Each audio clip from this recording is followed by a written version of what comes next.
the wealthy people who are forced to take these programs, who have these buildings where they can't do evictions, they can't raise the rents, are just going to say, why I'm investing my money into a city, and the city is working against me. I think I'll take my money to PA or New Jersey or Connecticut or somewhere else, DC. But again, that's longer term. And I think we're seeing that trend, and we've been seeing it since 2019 with the HSTPA, the law that banned landlords from being able to check the eviction history and banned landlords from being able to accept extra security deposit, prepaid rent, and relying on corporations to be guarantors. All right, so if you own a two-family home and the person upstairs hasn't paid rent in 4 months, would you rather sue their uncle who's the guarantor, or would you rather sue a multi-million-dollar corporation? Yeah. Or $1 billion corporation, So if you're the landlord, you're just gonna say, you know what, like, we're just gonna sell this house and move out of here. I can't afford my own home. I can't afford a single family home. I could afford to own a home that was 2 families if the upstairs tenant was paying the rent, but they're not. And I'm gonna lose the home because I can't afford to pay the mortgage if I don't sell it. I'm out of here. And I think there's a lot of people in that boat, and that's kind of the middle class, right? Or even upper middle class. Maybe they have a 2-family, 3-family, or a couple of buildings, or the medium-sized landlords that might have 10 or 12 or 30 buildings. And then the big companies that we see, a lot of these management companies, they're the only ones that can last because they're getting by the way that Walmart does, right? Putting the mom and pop stores out of business because they can't make a 30% profit on the goods. So these landlords that are huge are making such little margins, but a lot of these landlords right now are not. The buildings are losing money. They have a lot of people they can't evict. A lot of people not paying rent. A lot of people on rent-regulated, rent-controlled apartments that are very low. The expenses continue to go up. The property taxes, the cost of utilities, the oil or the gas, the electricity for the common areas, the staff. Right? They're talking about raising the minimum wage to $25. That's a huge increase. Landlords can't afford this if they can't raise the rent. So, I've heard instances where the landlords have defaulted on the loan, but the banks won't take the buildings back because the buildings are losing money.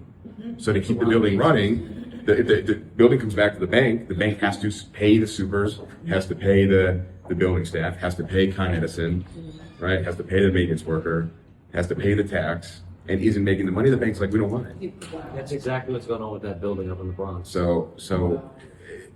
But here's the issue. You can be as bleeding heart liberal as you want, and hardcore Republican as you want, whatever it is. What's happening now with the laws are pushing the people out of the city who want to invest in the city. You need those investors. You need the people that provide the jobs. You need the companies that provide the jobs.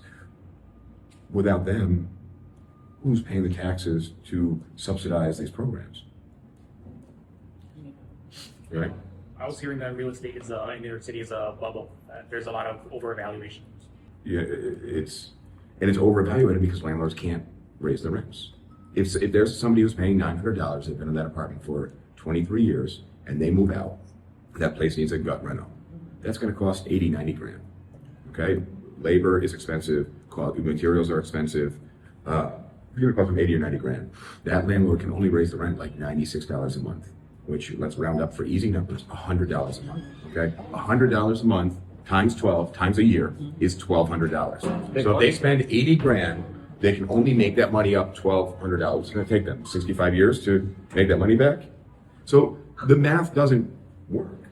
So when you make a law like that, and that was the HSTPA law, on top of the eviction histories, good morning, on top of the eviction histories, not being able to check that, if you were to own the property, you would say, why am I investing here when I could be investing somewhere else? Right. They don't even take that did not know that. So, and that's what I'm saying, is that it's an orchestra. So when you're making laws, it doesn't matter if you're bleeding heart liberal or right-wing Republican. They have to make sense both ways. And the way that we have it right now is New York City is a very liberal city, and they're making very liberal laws. And in the long run, the math doesn't math. I just gave you a great math problem. That was a very liberal law. And in the long run, it doesn't work. In the short run, it doesn't work either, which is why you're seeing a lot of these landlords saying, we can't afford 80 grand to repair the apartment. We can't put the apartment on the market in the condition that it is, because that's a liability. And then the tenants are coming, the argument would be, well, the tenants can come in and fix it themselves. No. You know how big of a liability that is? Right? And what tenant is gonna come in for a rental and invest 80 grand in the rental? They're not going to do that. So sure, they can come in, but that's a liability for the landlord. What if they damage the apartment, if they do electrical or plumbing, you know, or they injure themselves, or a contractor that's not properly insured? It's, again, it's a very complicated issue. And passing laws, you know, the way that I look at it is you got it, you know, now you got these 22, 23-year-old city Congress people that don't understand any of this, but they understand how to play TikTok and get followers and get elected. And they're passing laws based off what they think the electorate wants to do. It doesn't work. So that's my 2 cents. Let's get started with some real estate stuff.